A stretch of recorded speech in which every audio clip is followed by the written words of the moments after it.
नमो अरिहन्ताणं नमो सिद्धाणं नमो आयर्याणं नमो वज्रायाणं नमो लोये सव्यसाहुणं मङ्गलं भगवान् वीरो मङ्गलं गौतमो गणी मङ्गलं कुन्दकुन्दार्यो जैनधर्मोऽस्तु मङ्गलम् सर्वमङ्गलमाङ्गल्यं सर्वकल्याणकारणं सर्वधर्माणां जैनं जयतु शासनं जैनं जयतु शासनं सर्वव्यापैकचिद्रूप स्वरूपाय परात्मने सोपलब्धिप्रसिद्धाय ज्ञानानन्दात्मने नमः।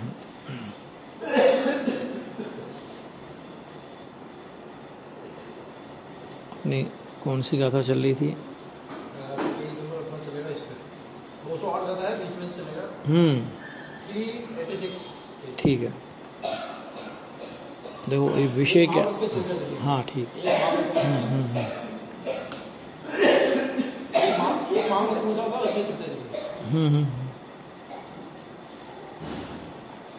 विषय क्या चल रहा था? देखो इसमें बहुत बढ़िया विषय था। 2 प्रकार के लिंगों की चर्चा आई थी और उसमें से 2 प्रकार के लिंगों की बात करने के बाद फिर आचार्य देव ने ये कहा था, हाँ वो चर्चा चलनी थी, कि दोनों प्रकार के लिंगों को ग्रहण करके और इतना इतना करके श्रवण होता है, यहाँ से लेकर के इस प्रकार भौतिक क्रिया में बंधु वर्ग से विदा लेने रूप क्रिया से लेकर से सभी क्रियाओं का एक कर्ता दिखलाते हुए इतने से अर्थात इतना करने से श्रावण की प्राप्ति होती, ऐसा उपदेश देते हैं। इसमें ये चर्चा अपनी हुई थी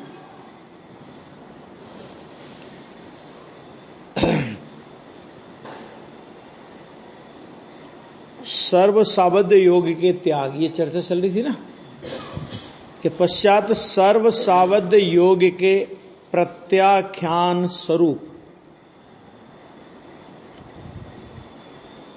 एक महाव्रत को सुनने रूप श्रुत ज्ञान के द्वारा, है ना। तो ये एक महाव्रत की चर्चा चली थी, उसमें ये बात आई थी कि श्रावक की अपेक्षा से, माने जो श्रावक दशा में जो अनुव्रत होते हैं, पापों का एक देश त्याग होता है, तो इस अपेक्षा से तो मुनि के आचरण को महाव्रत बोला जाता है, बराबर है। लेकिन महाव्रत कहने पर भी अभी उसमें पाप का तो सर्वथा त्याग हुआ, लेकिन अभी पुण्य रूप परिणाम तो शेष है। और व्रत किसका नाम है? तो व्रत नाम है अपने स्वरूप में एकाग्र होकर के लीन हो जाने का नाम वास्तव में व्रत है, ठीक है। तो वो लीनता अभी नहीं हुई है, परिपूर्ण लीनता नहीं हुई है वास्तव में। अभी पाप का तो अभाव हुआ, लेकिन अभी पुण्य का परिणाम वहां पर विशेष में है। तो इसका मतलब ये हुआ कि विकार का एक देश अभाव हुआ है, सर्वथा और सर्व प्रकार से अभाव नहीं हुआ। इसलिए उस मुनिराज की दशा को भी, जो जिनको पाप की अपेक्षा महाव्रत बोलते हैं, उन्हीं को शुद्धोपयोग की अपेक्षा से अनुव्रत बोलते हैं, ठीक है। और इसके लिए द्रव्य संग्रह में एक प्रमाण आया है, तो द्रव्य संग्रह का वो प्रमाण जरा देख लेते हैं अपन। देखो द्रव्य संग्रह निकाल लेता हूं मैं, क्योंकि ये कोई भी बात घर की नहीं है, सभी शास्त्र में लिखी हुई है,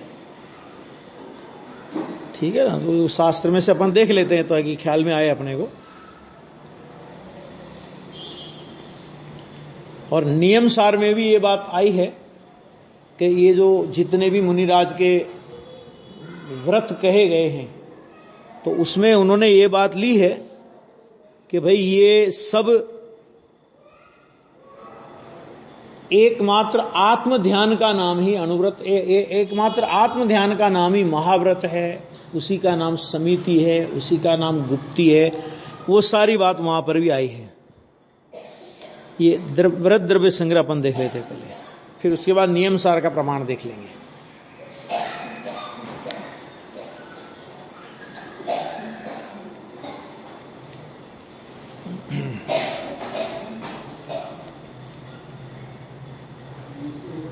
नहीं, मैं पेज में बताना पड़ेगा मुझे, ऐसे वो नहीं है ख्याल में, पेज बताना पड़ेगा भैया।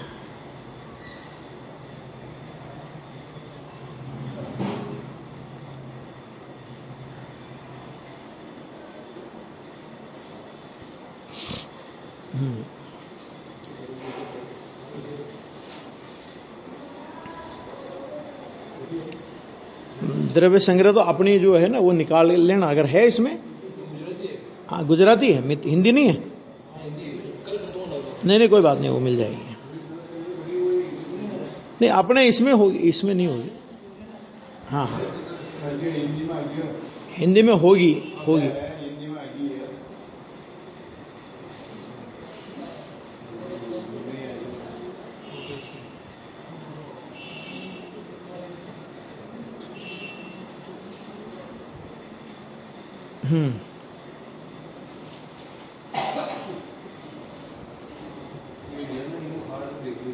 मैं 1 मिनट में पहले वो निकालना पड़ेगा ना पेज, वो ऐसे याद नहीं है पेज, कौन सा पेज पे है।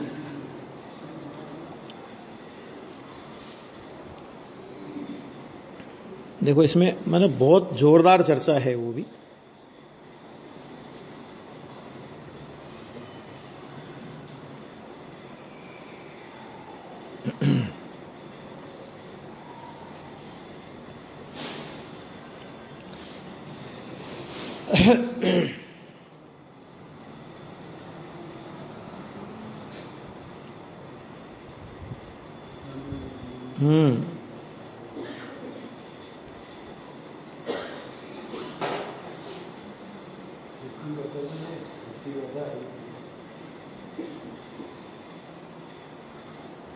अनुवाद सूची में देखना पड़ रहा है, सूची में ऐसे वो है पूरा, उस सूची में भी उसको उन्होंने लिया है।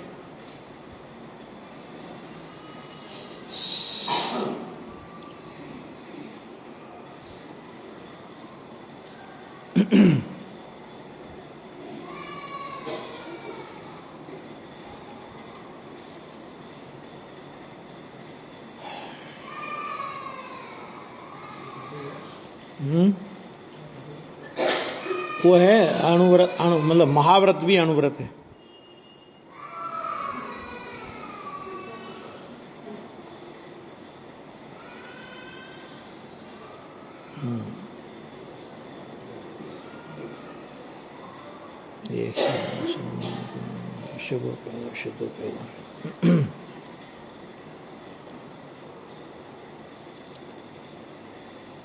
मोक्ष मार्ग के तीसरे चैप्टर अधिकार में है, ये तो बराबर है। अभी देखो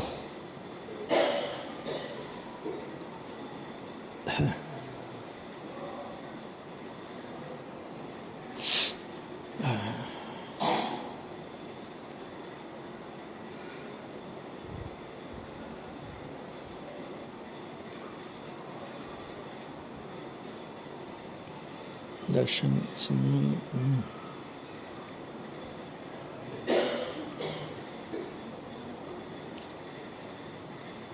और एक नियम सार की वो निकाल लेना, 91 गाथा नियम सार की भी निकाल लेना।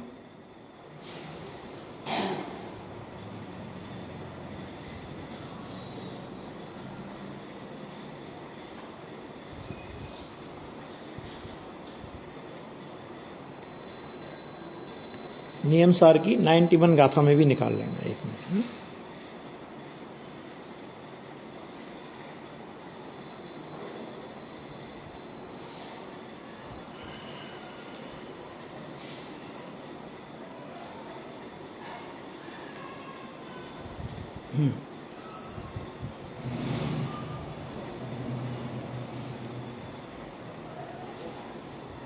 ये देखो, ये है महाव्रत पण एक देश व्रत क्यों? 260 पेज निकालो, व्रत द्रव्य संग्रह में पेज नंबर 260।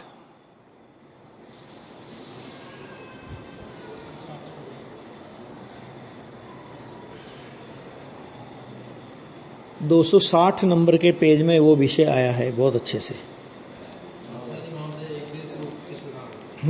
उसमें आया है ना, पूरा विषय आया है। संक्षिप्त मैंने इसमें क्या है, द्रव्य संग्रह में क्या है कि अपने को मुख्य मुख्य विषय सारे मिलेंगे, संक्षिप्त में मिलेंगे लेकिन सब मिलेंगे।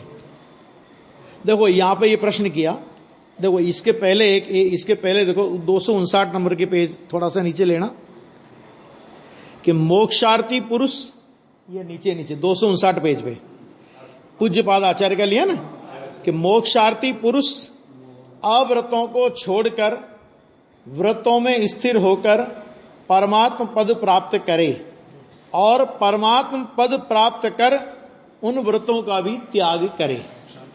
ये हो गया ना। परंतु यह विशेष है, व्यवहार रूप जो प्रसिद्ध एक देश व्रत हैं उनका त्याग किया है, परंतु जो सर्व शुभाशुभ की निवृत्ति रूप निश्चय व्रत है, उनका त्रिगुप्ती लक्षण स्वशुद्धात्म संवेदन रूप निर्विकल्प ध्यान में स्वीकार किया है, उनका त्याग नहीं किया है।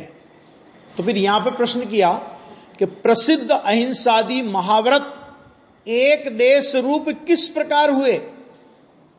प्रश्न उठाया, समझ में आ गया ना कि भाई प्रसिद्ध महाव्रत तो प्रसिद्ध है, वो तो नाम प्रसिद्ध है उनका तो, और वो भी आप कह रहे हो एक देश व्रत है कि महाव्रत आदि प्रसिद्ध अहिंसादि महाव्रत एक देश रूप किस प्रकार हुए? नाम तो महाव्रत, एक देश रूप किस प्रकार हुए? उत्तर, अहिंसा महाव्रत में यद्यपि जीवों के घात की निवृत्ति है तो भी जीवों की रक्षा करने में प्रवृत्ति है।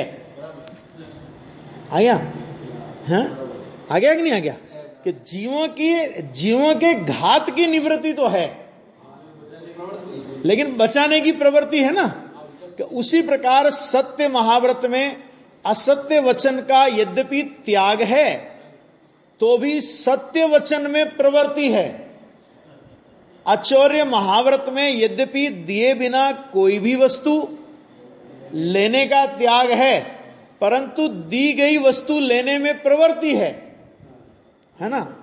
इस प्रकार एक देश प्रवृत्ति की अपेक्षा से ये पांचों महाव्रत देश व्रत है।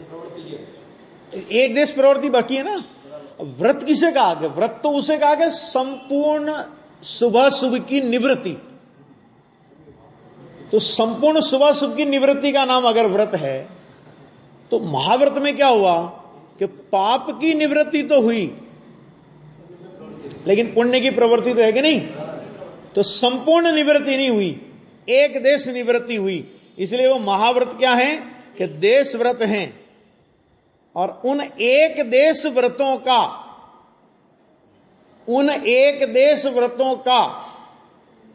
त्रिगुप्ती लक्षण, त्रिगुप्ती तो मुनिराज को होती है ना, तो ये निर्विकल्प अनुभूति की बात है कि त्रिगुप्ती लक्षण निर्विकल्प समाधि के काल में त्याग है। जब निर्विकल्प अनुभूति में सातवें स्थान में मुनिराज जाते हैं तो उस समय इन जो प्रवृत्ति रूप जो महाव्रत है, जिसको यहां पर देश व्रत कहा गया है। देश व्रत का मतलब तो समझ ही गए होंगे, देश व्रत किसे कहते हैं? आगे ना, हाँ। तो उनका भी समाधि के काल में त्याग है, परंतु समस्त शुभाशुभ की निवृत्ति रूप निश्चय व्रत का त्याग नहीं है। निश्चय व्रत क्या है? अब निश्चय व्रत की परिभाषा कितनी बढ़िया दी कि समस्त शुभाशुभ की निवृत्ति रूप निश्चय व्रत, कि जिसमें अशुभ की प्रवृत्ति तो है ही नहीं लेकिन जिसमें शुभ की प्रवृत्ति भी नहीं है। आ गया? तो हाँ, यह है।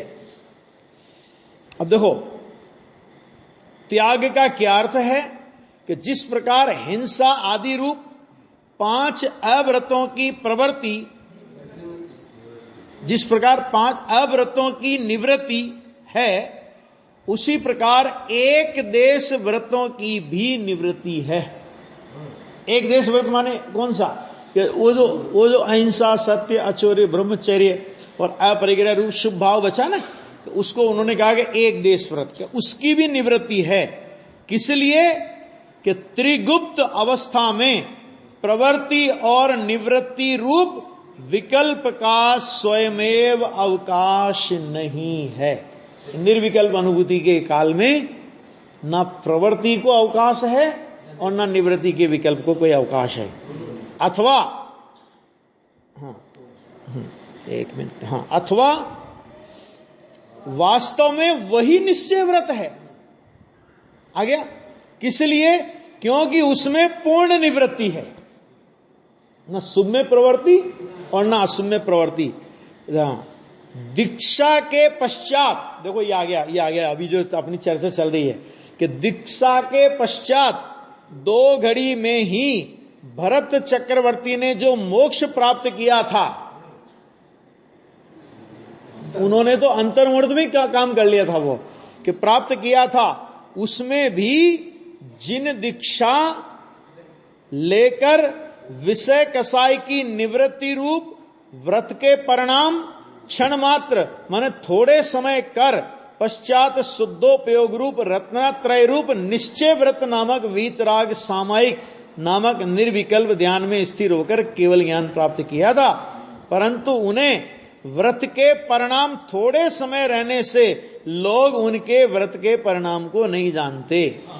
मतलब उनको इतना कम समय वो शुभ भाव रहा था कि जिससे वो व्रत के परिणाम जाने ही नहीं जाते। सीधा बोलते हैं, अपन क्या बोलते हैं कि भरत जी ने दीक्षा लेते ही अंत में केवल ज्ञान लिया। कहने का मतलब ये कि एक देश प्रवृत्ति की अपेक्षा से महाव्रत को भी देश व्रत कहा। देश व्रत कहो या अनुव्रत कहो, एक ही बात। अब आ जाओ नियम सार में। नियम सार की कौन सी गाथा बताई थी? 91 नंबर की गाथा। ठीक है, तो 91 नंबर की गाथा देखो।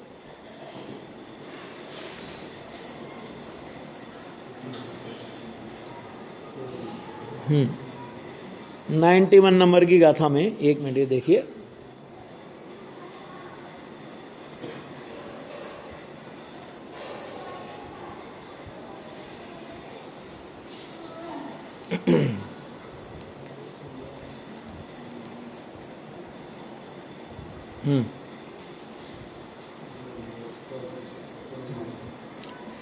ये लिखा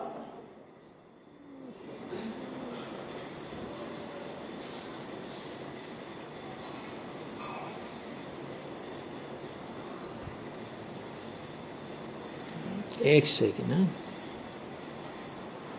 91 नंबर की गाथा है।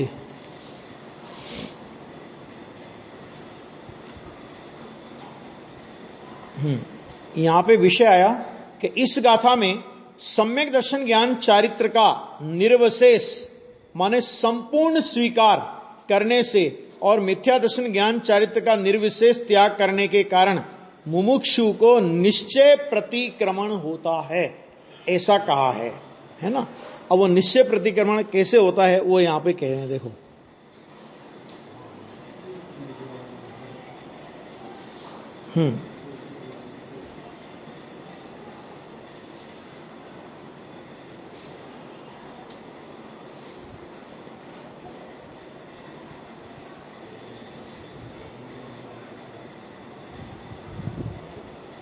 नहीं, इसमें नहीं है, कोई और गाथा है, एक और गाथा है वो। एक मिनट, अभी वो नहीं है, ये गाथा दूसरी है। एक मिनट भैया,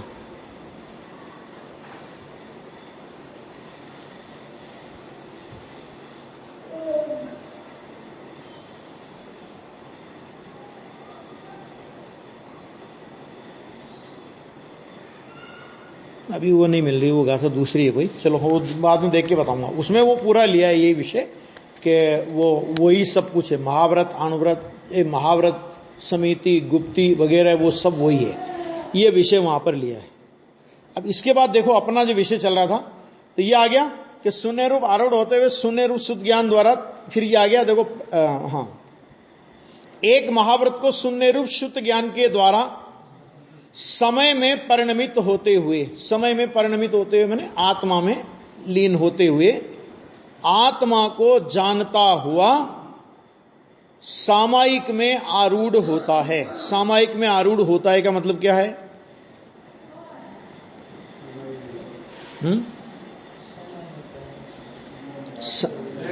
श्रेणी यानी आत्मद्रव्य में परिणमित होना सो सामायिक है। ये नीचे फुटनोट में दिया है, समय में माने आत्मद्रव्य में निज द्रव्य स्वभाव में परिणमित होना, इसका नाम क्या है कि सामायिक। प्रतिज्ञा काय की ली थी? सामायिक में लीन होने की प्रतिज्ञा ली थी, है ना। तो उस प्रतिज्ञा का निर्वाह यहां पे होता है कि सामायिक में आरूढ़ होता है। पश्चात प्रतिक्रमण, आलोचना, प्रत्याख्यान स्वरूप क्रिया को सुनने रूप श्रुत ज्ञान के द्वारा त्रैकालिक कर्मों से विविक्त भिन्न किए जाने वाले आत्मा को जानता हुआ। फुटनोट में देखो, अतीत, वर्तमान और अनागत काय, वचन और मन संबंधी कर्मों से भिन्न निज शुद्धात्म परिणति, उसका नाम प्रतिक्रमण है, उसी का नाम आलोचना है और उसी का नाम प्रत्याख्यान रूप क्रिया है। मतलब क्या है कि ये कोई अलग अलग तीन काल में नहीं होती है, ये एक ही समय में, जिस समय त्रिकाली ध्रुव कारण परमात्मा को उन्होंने अपनी दृष्टि का विषय तो था ही, लेकिन जिस समय उस परिणति में स्थिर हुए उसमें, तो उसी समय क्या हुआ कि प्रतिक्रमण, आलोचना और प्रत्याख्यान स्वरूप तीनों हो गए। एक ही समय की पर्याय के तीन नाम हैं। भूतकाल के विकार से हट गए, वर्तमान में विकार से हट गए और भविष्य काल के वर्तमान में तीनों त्रिकालवर्ती विकार से हट गए। तो उसको कह रहे कि ऐसे प्रत्याख्यान स्वरूप क्रिया को शून्य रूप श्रुत ज्ञान के द्वारा त्रैकालिक कर्मों से विविक्त, त्रैकालिक माने भूतकाल, वर्तमान काल और भविष्य काल। क्यों? क्योंकि त्रिकाल शुद्ध भगवान आत्मा को स्थिरता, उसमें स्थिरता की, तो त्रिकाल शुद्ध भगवान आत्मा में स्थिरता की तो त्रिकाल के कर्मों से भिन्न पड़ गए, है ना। तीन काल के कर्मों से भिन्न पड़ने के लिए तीन काल में जाने की जरूरत नहीं, इसी समय त्रिकालवर्ती। उनको पता है कि भविष्य में विकल्प आएगा, ये पता है, लेकिन जो भविष्य में विकल्प आएगा मुझे अभी से उसका प्रत्याख्यान वर्तता है, त्याग। तो भविष्य में जो विकल्प आएगा, अभी पता है मुनिराज है ना, तो मुनिराज है तो ये पता है कि अभी पूर्णता नहीं होगी तो भविष्य में विकल्प आएगा। भूतकाल में विकल्प था तो क्या नक्की हुआ कि भूतकाल का ये विकल्प मेरा स्वरूप नहीं था, मैं भूतकाल में भी इस विकल्प से रहित था, वर्तमान में भी मैं इस विकल्प से, इस रागादि से मैं रहित हूं, और भविष्य काल में भी मैं इन विकल्पों से, रागादि से रहित ही रहूंगा। इस तरह त्रिकाल विकल्पों से, विकारों से भिन्न जो अपना भगवान आत्मा है, उस भगवान आत्मा में उनने स्थिरता की तो त्रैकालिक कर्मों से विविक्त माने भिन्न किए जाने वाले आत्मा को जानता हुआ। क्या कहता है? अतीत, अनागत, वर्तमान, मन, वचन, काया संबंधी कर्मों की विविधता मन भिन्नता में आरूढ़ होता है। इसका मतलब क्या हुआ कि निष्कर्म दशा को प्राप्त होता है। मन, वचन, काया और अतीत, अनागत और वर्तमान, ठीक है। तो इस तरह के निष्कर्म दशा, इनसे रहित दशा को, यानी निष्कर्म दशा को एक तरह से वो प्राप्त होता है। अभी पूर्ण वितरागता नहीं हुई है भले, लेकिन उनसे भिन्नता होगी ना, जितनी भिन्नता उतना। अच्छा आगे देखो कि पश्चात समस्त सावध्य के कर्मों के आयतनभूत काय का उत्सर्ग मन उपेक्षा करके, क्या कहा कि समस्त सावध्य कर्मों का आयतन, आयतन का मतलब होता है स्थान, निवास, है ना। तो समस्त सावध्य कर्मों का आयतन कौन है? तो उन्होंने कहा कि शरीर, शरीर है ना, कि वो समस्त प्रकार के पापों का आयतन है, सारे पाप हैं। पापों का एकमात्र कारण सारा शरीर के लक्ष्य से सारे पाप करते हैं अपन लोग। तो उसका क्या करें, उत्सर्ग करके, अब हम कायोत्सर्ग करो, कायोत्सर्ग करो। कायोत्सर्ग माने क्या, नवकार मंत्र पढ़ना, इसका नाम कायोत्सर्ग है। यह है कायोत्सर्ग कि शरीर की उपेक्षा, ये कायोत्सर्ग मुनिराज करते हैं। कायोत्सर्ग माने शरीर की ऐसी उपेक्षा कि अगर सिंह भी शरीर को फाड़ खाने के लिए आवे तो उधर लक्ष्य नहीं जाता, और विकल्प आता है तो क्या विकल्प आता है कि अरे जिस शरीर को मैं छोड़ना चाहता था, अगर उस शरीर को ये लेने आया है, मेरा हितैषी, परम मित्र नो मानो पाया योग जब, ये है कायोत्सर्ग का मतलब, है ना। धधकते लोहे के आभूषण पहनाए तो भी जिन्हें शरीर, अपने शरीर के संबंधी कोई विकल्प नहीं आया। 3 मुनिराजों को तो अपना भी नहीं आया और दूसरों का भी, दूसरों के शरीर संबंधी विकल्प भी नहीं आया। नकुल और सहदेव को अपने शरीर संबंधी नहीं आया। साधर्मी भाई नहीं, भाई संबंधी आ जावे तो मुनि नहीं रहे। साधर्मी मुनिराज, और उस इतने से विकल्प के फल में आजन्म कारावास की सजा मिल गई। आजीवन नहीं, आजन्म कारावास। देवलोक की 33 सागर की उत्कृष्ट आयु है और उत्कृष्ट की उत्कृष्ट आयु भोगने की सजा मिली। आ गया? हाँ, तो वो यहां पे कह रहे हैं उत्सर्ग करके, माना काय की उपेक्षा करके, यथाजात रूप वाले, यथाजात रूप वाले स्वरूप को। आ गया? यथाजात रूप स्वरूप वाला माने क्या, कि जैसा भगवान आत्मा का परम पवित्र स्वरूप है, वैसा परम पवित्र स्वरूप उन्होंने धारण कर लिया। जैसा परम पवित्र भगवान आत्मा का स्वभाव है, वैसा उनको पर्याय में प्रकट हो गया। उसको कहा यथाजात रूप स्वरूप को। बहिरंग में तो है ही, उसकी तो बात है ही नहीं। एक को एकाग्रतया अवलंबित करके, माने उस एक स्वरूप को अग्र किया। एकाग्र चिंता निरोधो ध्यान हम बोलते कि नहीं बोलते, है ना। तो उस एक को एकाग्रतया अवलंबित करके रहता हुआ उपस्थित होता है, अर्थात उस आत्मा की उपलब्धि परिणति में करता है, मुनि दशा के योग्य पवित्रता को प्राप्त करता है। तब यहां आकर के मुनिपना पूरा होता है ना। अभी तक जो था पहले बाहर का सब वो ठीक है, लेकिन ये यहां पर वो श्रवण हो गया। और उपस्थित होता हुआ सर्वत्र समदृष्टिपने के कारण, सर्वत्र, सर्वत्र माने अरिमित्र, महल, मसान, कंचन, काच, निंदन, थुतिकरण, अर्घावतारण, असि प्रहारण में सदा समता धर। हेल में गया। जरा विचार करें अपन कि कैसी समता होती होगी।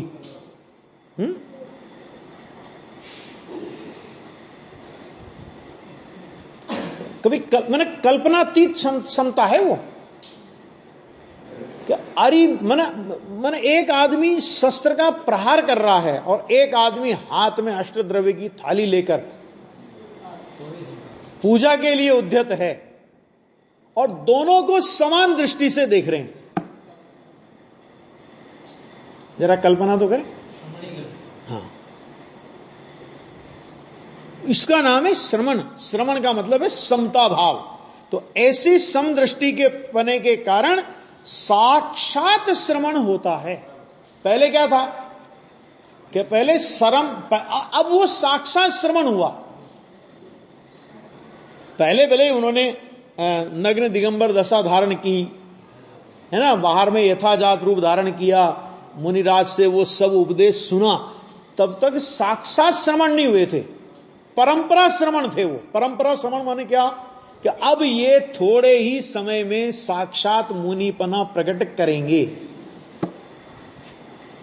यहां साक्षात कह रहे हैं ना, इसका मतलब क्या हुआ कि इसके पहले जो उन्होंने मुनिपना वगैरह धारण किया था, बाहर का यथाजात रूप वगैरह धारण किया था, तो उस पर क्या कहेंगे कि उस पर जब ये साक्षात श्रवणपना प्रकट हो गया तो उस पर परंपरा श्रवणपने का आरोप आएगा। अगर यहां साक्षात श्रवणपना नहीं होवे तो उसमें परंपरा श्रवणपने का आरोप भी नहीं आएगा। बराबर है? ये तब कहलाएगा वो, तब उसको भूत निगम नय से श्रवण कहने में आएगा, उसको भूत निगम नय से द्रव्यलिंग कहने में आएगा। हल में गया? ऐसा द्रव्यलिंग और ऐसा भावलिंग होता है। और जो पंचम काल के अंत तक, जो लोग जोर जोर से बोलते हैं ना कि पंचम काल के अंत तक लिखा है ना, मुनि तो पंचम काल के अंत तक होंगे, तुम अभी से भगाने लगे। कहा भाई साहब पंचम काल के अंत तक होने को लिखा है ना, तो फिर पंचम काल के अंत तक होने वाले मुनिराजों का स्वरूप भी लिखा है। तुम्हारी जैसी उदंडता करने वालों को मुनि नहीं कहा है पंचम काल के अंत तक। वो आज आया था ना एक वीडियो, समझ में आएगा नहीं आएगा कि ऐसी उदंडता करने वालों को मुनि नहीं कहा है, कि जिनको इस तरह के परिणाम आवे कि जिस मंदिर में मुनियों ने सूर्य मंत्र नहीं दिया हो तो उस मंदिर के प्रतिमा के दर्शन मत करना, चाहे बिना भोजन दर्शन किए भोजन कर लेना। इसी तरह के भाषा,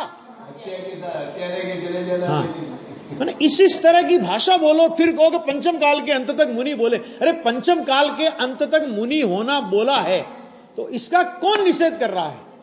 लेकिन पंचम काल के अंत तक मुनि होंगे तो उस मुनि का स्वरूप भी शास्त्र में लिखा है। यह नहीं कि खाली कपड़े खोल करके आ गया और उसका नाम मुनि हो गया। मुनि कैसा होता है वो मुनि का स्वरूप भी लिखा है। वैसा मुनि तुम बन करके दिखाओ। हर समय रहने का तो चौथे काल में नहीं रहते थे, पंचम काल में कहां हर समय रहेंगे?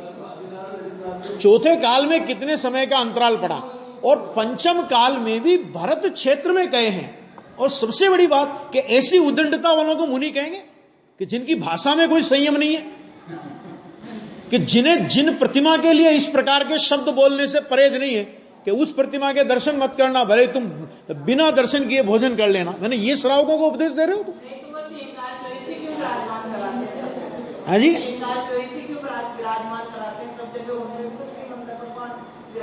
नहीं वो ठीक है, वो तो मैंने बता रहा हूं, ये व्यवस्था है।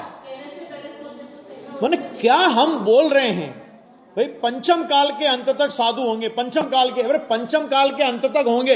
जब ये बता रहे हो तो साधुओं का स्वरूप भी बताओगे, ऐसे साधु होंगे। ये साधु का स्वरूप मूलाचार बोलता है, ये साधु का स्वरूप अष्टपौढ़ बोलता है, ये साधु का स्वरूप शास्त्रों में लिखा है। साधु का स्वरूप ये नहीं लिखा कि जंगलों में नगरों में निवास करेंगे साधु, हाँ नहीं करेंगे। मैंने ये वो पढ़ो ना, फिर शास्त्र मूलाचार पढ़ो कि नगर में अधिकतम 5 रात्रि, ध्यान से सुन लेना अभी, नगर में अधिकतम 5 रात्रि, सुनिए अभी सुनिए, और गांव में 3 रात्रि के से ज्यादा निवास नहीं कर सकते। और वो रहने का कारण भी क्या है कि उस नगर में जितने जिनायतन हैं उन जिनायतनों के दर्शन करने का परिणाम आवे तो शास्त्र उनको अनुमति देता है। नहीं तो जंगल में रहने का विधान है, गांव में रहने का विधान नहीं है। और नहीं होना तो 100 देखो, मोक्ष मार्ग प्रकाशक निकालो 1 मिनट। माने इतने जोर जोर से चिल्ला के बोलने से थोड़ी कुछ सत्य बदल जाएगा। देखो मोक्ष मार्ग, ये गुणभद्र सूरी क्या कहते हैं वो जरा देखो, 1 मिनट में बताता हूं, आत्मानुशासन में बताता हूं। चलो मूल शास्त्र से ही दिखाता हूं। नहीं देखो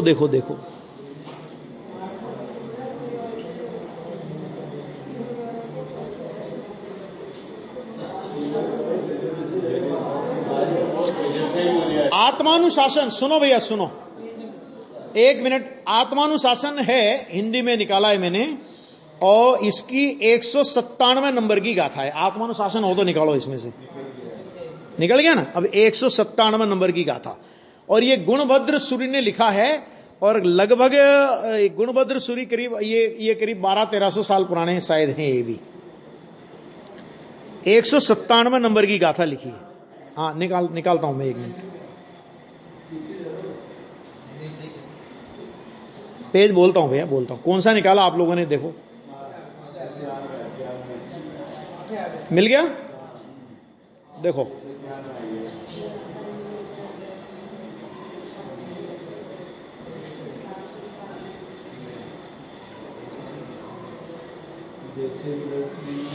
देखो ये लिखा है, मिल गया ना, देखो ये लिखा है इतस्ततश्च त्रश्यन्तो विभावज्ञा यथा मृगाः वनादिषु कलो कष्टम तपस्विनः वन में इधर उधर भ्रम कर फिर निकट ग्राम में बसे अहो काल में मृग समान तपसी कली में हा कष्ट अहो। ये देखो ये शास्त्र में लिखते हैं कि जैसे मृग दिन के समय वन में भ्रमण करके, अभी इतनी तो लिहाज रखी कि दिन में तो कम से कम वन में रहते हैं वे, कि दिन के समय मृग वन में भ्रमण करके रात्रि के समय सिंहादिक के भय से वन छोड़कर गांव के समीप आकर रहते हैं, वैसे कली काल में मुनि भी दिन के समय वन में, मैंने ये गुणभद्र स्वामी के टाइम पे इतना तो था कि दिन के समय तो कम से कम वन में रहते थे, कि दिन के समय वन में निवास कर रात्रि के समय गांव के समीप आ जाते हैं, समीप आ जाते हैं, उसका भी निषेध कर रहे हैं। देखना अभी, सो हाय हाय यह बड़ा कष्ट है, मुनि तो महान निर्भय होते हैं, वे मृगों के समान गांव के समीप आकर कैसे बसते हैं। ये मैंने तो नहीं लिखा, नहीं। फिर जब पंचम काल के अंत तक होने की बात बता रहे हो तो ये भी तो बताओ कि भैया ये भी लिखा है। आगे देखो, मृगों का स्वभाव ऐसा है कि वे दिन के समय वन में विचरण करते हैं और रात्रि के समय गांव के निकट आकर बसते हैं। इसी प्रकार इस दुखम पंचम काल में मुनि भी रात्रि के समय गांव के समीप निवास करते हैं, यह बड़ा दोष है। ध्यान से सुनना, क्या कहा, रात्रि के समय गांव के निकट आकर निवास करते हैं, यह बड़ा दोष है। मतलब रात्रि के समय और गांव के निकट निवास करते हैं, इसमें भी उनको बड़ा दोष लग रहा है। तो जो दिन में भी और नगरों में रहते हैं वो क्या है बताइए जरा। मुनियों के लिए तो कह रहा हूं, तो आ गया। मुनियों को गिरी कहां रहना चाहिए, गिरी, शिखर, गुफा, विषम वन, नदी तट इत्यादि निर्जन स्थानों में ही रहना योग्य है। निर्जन स्थानों में जहां पर लोगों का आवागमन नहीं होवे। एक बात, इसके बाद आगे की गाथा और पढ़ लीजिए जरा, कि इससे तो ग्रस्त अवस्था ही श्रेष्ठ है, कि तप करके भी जो इंद्रियों के वशीभूत हो रहे हैं, है ना, उससे तो ग्रस्त अवस्था ही श्रेष्ठ है। यह बात आगामी छंद में कहते हैं। फिर देखो इसका हिंदी पद्यनाथ पढ़ता हूं। आज किया तप कल लुट जाए, नारी नेत्र कटाक्षों से, हो विलोप्त वैराग्य श्रेष्ठ ग्रह जन्म विवर्धक इस तप से। ये देखो कि इस जगत में स्त्रियों के कटाक्ष रूप लुटेरों से अपनी वैराग्य संपदा लुटाकर दीन होने वाले और संसार के कारणभूत ऐसे तप से ग्रस्त पना ही श्रेष्ठ है। क्या कह रहे हैं कि ग्रस्त अवस्था में स्व स्त्री का सेवन तो होता ही है, परंतु जिनकी तप रूपी संपदा नगर की स्त्रियों के कटाक्ष रूपी लुटेरों ने लूट ली है, ऐसे तपस्वियों के तप से ग्रस्त अवस्था को ही श्रेष्ठ जानना चाहिए, क्योंकि ऐसा तप संसार का ही कारण है। एक, अब दूसरा, अभी एक और है, अभी मूलाचार का एक और प्रमाण है, लेकिन अभी वो गाथा मुझे ख्याल में नहीं है। मूलाचार में इतना जोरदार लिखा कि तुझसे निर्जन में नहीं रह जाता ना, तुझे किसी का साथ चाहिए ना, अकेला नहीं रह सकता ना, तुझे किसी का साथ चाहिए, है ना। तो मूलाचार में आचार्य वट्टकेर ने मुनिराजों को संबोधन करके जितना कड़क बोला उतना शायद कोई बोल नहीं सकता। उन्होंने कहा था शादी कर ले, ये लिखा सीधा कि विवाह कर ले उससे। उन्होंने कहा कि तू गृहस्थावस्था में प्रवेश कर जा। क्यों? क्योंकि शादी करने में तो तेरा चारित्र मोह का दोष होगा, और यहां पर तूने मुनि दशा के इस क्रम का उल्लंघन किया, इस मार्ग का उल्लंघन किया, तेरा दर्शन मोह पुष्ट होगा। ये मूलाचार वाले आचार्य वट्टकेर स्वामी लिखते हैं। इतना कठोर शब्द क्यों लिख रहे हैं भैया? पंचम काल में के अंत तक होंगे ना, तो पंचम काल के अंत तक जो होंगे वो ऐसे होंगे। हैं जी, सही वो जो सही स्वरूप के उसी का नाम मुनि है और किसका नाम मुनि है? आगे बात समझ में आ गया। उपस्थित होता हुआ और सर्वत्र समदृष्टि पने के कारण साक्षात श्रवण होता है। यह है श्रवण। बराबर। आगे ये गाथा है। अब आगे आएगी कि अविच्छिन्न सामायिक में आरूढ़ हुआ होने पर भी श्रवण कदाचित छेदोपस्थापना के योग्य है। अब ऐसा उपदेश करते। देखो इसमें क्या है, जरा समझ लो कि छेदोपस्थापना का मतलब ये दीक्षा का छेद होना और उपस्थापना ये नहीं है। मतलब छेदोपस्थापना का मतलब क्या है कि अभी वो सामायिक में आरूढ़ होकर के साक्षात श्रवण हुए ना, अब वो वापस विकल्प की भूमिका में आए, छठा गुणस्थान आया। तो छठा गुणस्थान आया तो वो उसको बोलते हैं कि ये तुम्हारा छेद हो गया, और वापस छठे से सातवें में गए तो ये कहते हैं ये उपस्थापना हो गई, है ना। और ऐसी छेद और उपस्थापना, छेद और उपस्थापना, छेद और उपस्थापना हजारों बार मुनिराज के जीवन में आती है। मैंने छठे गुणस्थान में गए ये छेद, और सातवें गुणस्थान में वापस आए, इसका नाम उपस्थापना। माना तुम वापस अपने पद में स्थापित हो गए, उपस्थापना, वापस अपने पद में स्थापित हो गए। और छठे गुणस्थान में गए कि तुम अपने पद से छिद गए, माना उसको बोलते हैं छेद और उपस्थापना। इसी को दूसरे नाम में बोलते हैं कि उत्सर्ग मार्ग और अपवाद मार्ग। अपवाद मार्ग माने छठा गुणस्थान, उत्सर्ग मार्ग माने सातवां गुणस्थान और उससे आगे का गुणस्थान। ख्याल में आ गया? छठा गुणस्थान माने उससे आगे का गुणस्थान, छठे गुणस्थान से आगे का, उसका नाम उत्सर्ग मार्ग। और छठे गुणस्थान में आए, सातवें से छठे में आए, तो वो हो गया अपवाद मार्ग। तो इस तरह उत्सर्ग और अपवाद मार्ग की मैत्री मुनिराज साधते हैं, है ना उन्हें एकांत उत्सर्ग मार्ग का आग्रह होता है, ना उन्हें एकांत अपवाद मार्ग का आग्रह होता है। अरे अपवाद मार्ग वो छठा गुणस्थान है,